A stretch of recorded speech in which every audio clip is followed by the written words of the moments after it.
One of the hardest things to deal with as a new grad or a student is to be asked a question by a patient or a family member that you don't know the answer to. And you panic because you don't want to look dumb. You don't want to look like you're not confident. You don't want to look like a bad provider. You don't want the nurse to hear you not know. So you just make something up.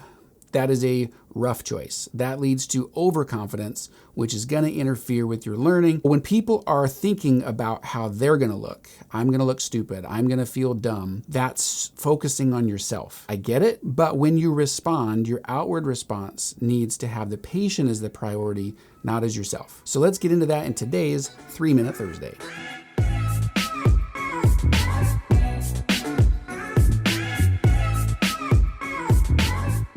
Hey guys, welcome back to the PA Start Podcast. Before we get started, if you haven't liked and subscribed to the podcast, please do so now. Hit that subscribe button, turn on the bell so you know when our new episodes come through. We haven't done a new one for a little bit. We've been kind of sidetracked with some other projects that are coming. Hey guys, we have some great news. We do.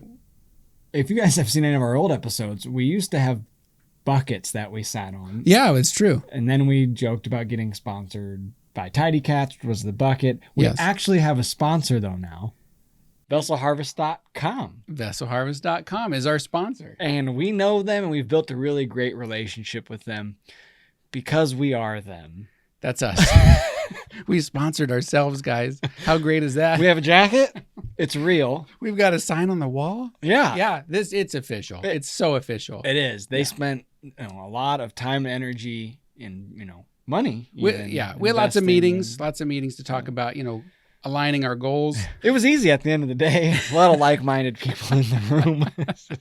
They knew what they were getting into. So we did create VesselHarvest.com, and that is a resource for anyone, PAs, NPs, physicians, first assists, anybody out there that wants to learn endoscopic vessel harvesting, wants to get better at endoscopic vessel harvesting, or wants to get into endoscopic radial artery harvesting. If you guys are familiar with us, you know that Chris and I both work in cardiothoracic surgery. So this is something that we do every day. And we found so much fulfillment in kind of doing our PA startup and just teaching and educating that we kind of just extended that into what we do every day and created a course specifically about what we do every day, which is endoscopic vessel harvesting. For those of you that are out there maybe interested in getting involved in cardiac or vascular surgery where you need to learn EVH, check out our free course. It's a good, intro into some of the pitfalls of EVH, and it gives you a little bit of, an example of what we kind of have in our courses. Our PA startup, viewers and listeners, again, we really appreciate you guys and all the support you've given us. Gonna be a little more serious on the VesselHarvest.com Not courses. as much joking around about his OnlyFans site or anything like that. So if you're looking for that, it might be lacking a little bit. But there's a lot of great information in there. If you guys have questions, reach out to us, via our PA startup page or even our Vessel Harvest page if you're really interested in some more information in regards to those courses. And again, thank you so much for checking out this video. And now back to your regularly scheduled program. 3-Minute Thursday, which by now you should know means nothing. It's not on Thursdays. It's never 3 minutes. It just, for the sake of continuity, let's go ahead and put 3 minutes on the clock. And it's not actually here. So we can let it run. That's fine. Go ahead. Do it. Do your thing. Do your thing, clock. I'm not going to pay attention to you. You don't control me. All right. So let me know if this feeling sounds familiar to you. Or if you've even said these things. Patient asks you a question, you don't know the answer, and so you think to yourself, oh shoot, I don't know what they're asking, or I don't know the answer to their question. I'm going to look dumb. I'm going to look stupid in front of the nurse. I'm going to look dumb in front of my coworkers. I'm going to look dumb in front of my supervising physician. All of those things are real feelings, and they're true. They happen. The problem is that what do you do with them? As a new grad, I see this a lot actually as a new grad.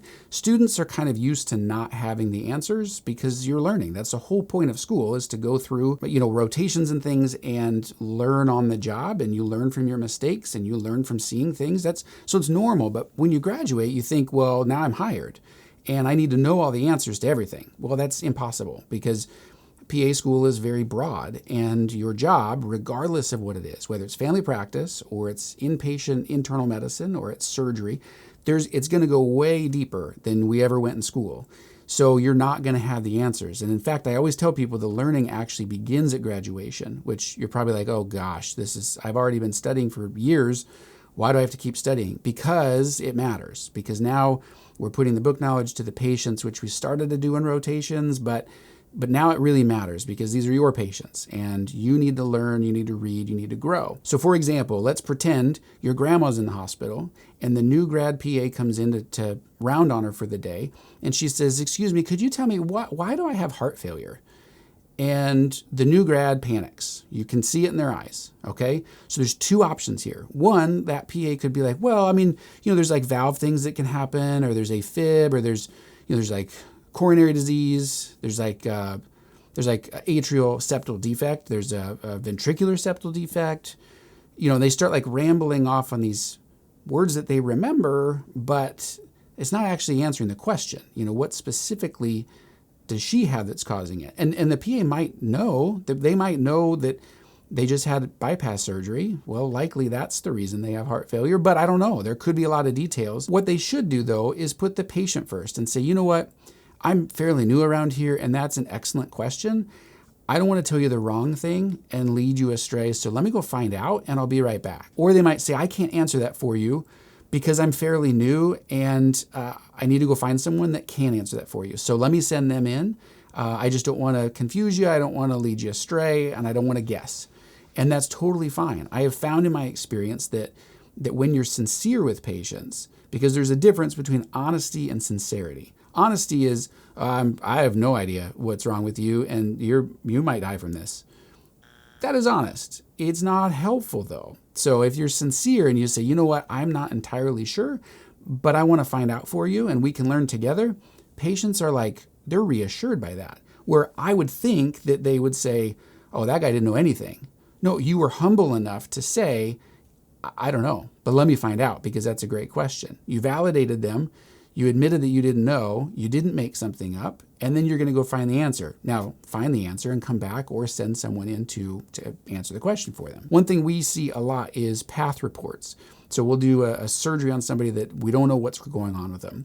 And we'll get this path report back, and the first 100 I looked at, I was like, I can't keep this straight. There's carcinoid, there's adenocarcinoma, there's squamous cell carcinoma, there's positive margins, negative margins, positive nodes.